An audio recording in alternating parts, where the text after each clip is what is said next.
नमस्कार, मी लतिका। आज मी तुम्हाला शिळ्या चपातीपासून वड्या बनवून दाखवणार आहे। रेसिपी बघितली की लाईक आणि कमेंट करायला बिलकुल विसरू नका। वाडगं घेतलेलं आहे, सपाट वाटी बेसन पीठ घेतलेलं आहे आणि 2 चमचे फक्त तांदळाचं पीठ घेतलेलं आहे।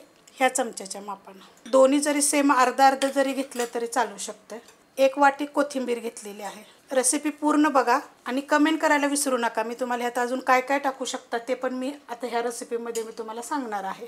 छोटा 1 चमचा जिरे धने पावडर, मोठा 1 चमचा सफेद तीळ, चवीप्रमाणे टाकायचं मीठ, छोटा अर्धा चमचा मिरची पावडर, कलरवाली पण आहे आणि तिखटवाली पण आहे, थोडीशी हिंग पावडर, आलं लसूण आणि 1 पोपटी कलरची हिरवी मिरची तुमच्या तिखटाप्रमाणे वापरायचं।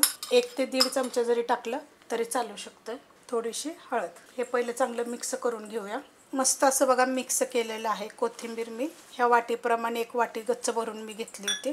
पानं पण घेतलेली आहेत आणि त्याची कवळी कवळी देठं पण घेतलेली आहेत। थोडं थोडं पाणी टाकायचं आणि कालवून घ्यायचं। मस्त असं बघा मिक्स करून घेतलेलं आहे। तुम्हाला हवा असेल तर ह्याच्यात चिमूटभर तुम्ही खायचा सोडा पण टाकू शकता। आता ह्याच्यामध्ये काय काय टाकू शकता, ह्याच्यामध्ये तुम्ही पालक टाकू शकता बारीक चिरून, मेथी बारीक चिरून टाकू शकता।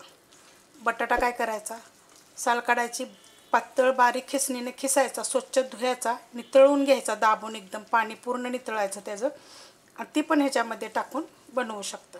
सगळ्या रेसिपी अपलोड केलेल्या आहेत। खूप साऱ्या गोष्टी होऊ शकतात। तुम्ही कमेंट करत जावा, मला विचारत जा, मी तुम्हाला सांगत जाईन की तुम्ही असं करू शकता, असं केलं असं पण होऊ शकतं। तर हे आपण शिळ्या चपातीचं बनवणार आहे। आता आपण बनवायला घेऊया। चपाती घेतलेली आहे बघा, ही शिळी राहिलेली चपाती आहे, त्याला आपण आता हे लावून घेऊया।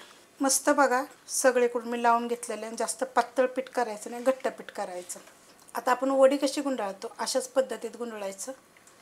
हे असं बारीक, जास्त जाड करायचं नाही असं। आणि पीठ पण लावताना जास्त आपल्याला जाड लावायचं नाही, पातळच लावायचं। ह्याच्यामध्ये तुम्ही आपली आळूची पानं असतात का नाही, ती पण ह्याच्यामध्ये तुम्ही टाकू शकता बारीक कापून। एकदम खूप छान वड्या होतात बरं का ह्याच्या। पापडाच्या वड्या मी अपलोड केलेल्या आहेत, खाऊच्या पानाच्या वड्या, भजी सगळे अपलोड केलेले आहेत। तुम्ही मला कमेंट करा, तुम्हाला मी लिंक देईन।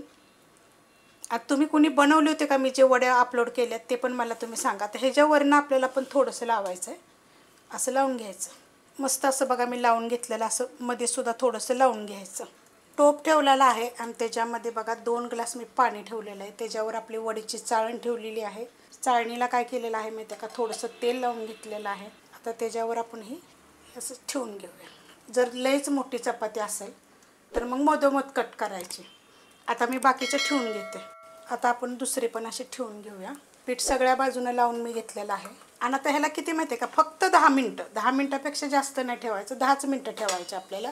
10 मिनटं झाल्यानंतर बघा मी त्यातच ठेवून दिलं, तर गॅस बंद केला आणि पूर्ण थंड झालं की खाली काढून घ्यायचं। तर हे प्लेटमध्ये काढून घेते। प्लेटमध्ये मी काढून घेतलेले आहेत। असे 2-2 तुकडे जरी चपातीचे, जर मोठी असेल ना चपाती, तरी करून जरी तुम्ही हे केले तरी चालतील। बघा मस्त असे झालेले आहेत। आता ह्याला जसं तुम्हाला आवडेल तसं कापायचं। सुरीला काय करायचं, थोडंसं तेल लावून घ्यायचं। कापून घेतलेले आहेत, एकदम छान असे होतात।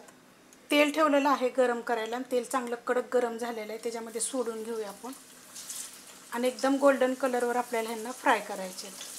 सोडून घेतलेले आहेत आणि 1 मिनटं झाले का नाही की त्यांना थोडं थोडं हलवायचं। हे जे बाकीचं आहे ना साहित्य, ते वड्या साईडला अशा सरकून घ्यायच्या। एकदम छान अशा कुरकुरीत होतात बरं का। हे बघा असं पलटी करून घ्यायचं आणि फ्राय किती करायचे, एकदम गोल्डन कलरवर। मस्त असा बघा कलर आलेला आहे, गोल्डन कलर, एकदम असे एकदम क्रिस्पी फ्राय करायचे त्यांना। हे बघा अशा पद्धतीत। आता तुमचा खूप प्रश्न असा पडेल तुम्हाला की असे फ्राय केल्यानंतर तेलकट होतं, तर बिलकुल तेलकट होणार नाही, ते एकदम कुरकुरीत कडक एकदम मस्त अशी लागतात। ते एकदम छान असे लागतात। आता हे काय करायचं माहिती आहे का, असं नितळायचं थोडंसं साईडला कधी पण घेताना आणि एखाद्या चाळणीमध्ये असं काढून घ्यायचं। हे बघा असं नितळून काढून घ्यायचं। आणि जर तुम्हाला असे जर फ्राय नसेल करायचं ना, तर थोड्याशा तेलावर तुम्ही शॅलो फ्राय पण करू शकता। हे जास्त असं म्हणजे एकच चपातीचं करायचं ना, ते एकावर एक ठेवून करू नका, कारण एकदम कुरकुरीत होतात। डबल जरी टाकलं तरी तसंच होणार, पण हे असे सुद्धा म्हणणं एकदम जे एका चपातीचं जर केले ना तर छान होतील एकदम। तर आता हे गरम आहेत बघा एकदम। हे बघा किती मस्त झालेले आहेत, तेलकट वगैरे काही होत नाहीत। मी खूप रेसिपी तुम्हाला दाखवते आपल्या चॅनलवर का नाही। 1 मिलियन व्हायला आलेले आहेत. तर प्लीज एकदा सपोर्ट करा, कमेंट करत जा, शेअर करत जा. तुम्हाला रेसिपी कशी वाटली तर रोजच्या रेसिपीखाली जरी तुम्ही कमेंट केली ना तरी पण चालू शकते की छान होतात, कशा होतात ते. तर अशा पद्धतीने एकदम झटपट रेसिपी दाखवलेली आहे. रेसिपी आवडली तर लाईक करा, सबस्क्राईब करा, कमेंट करा आणि शेअर बी करा.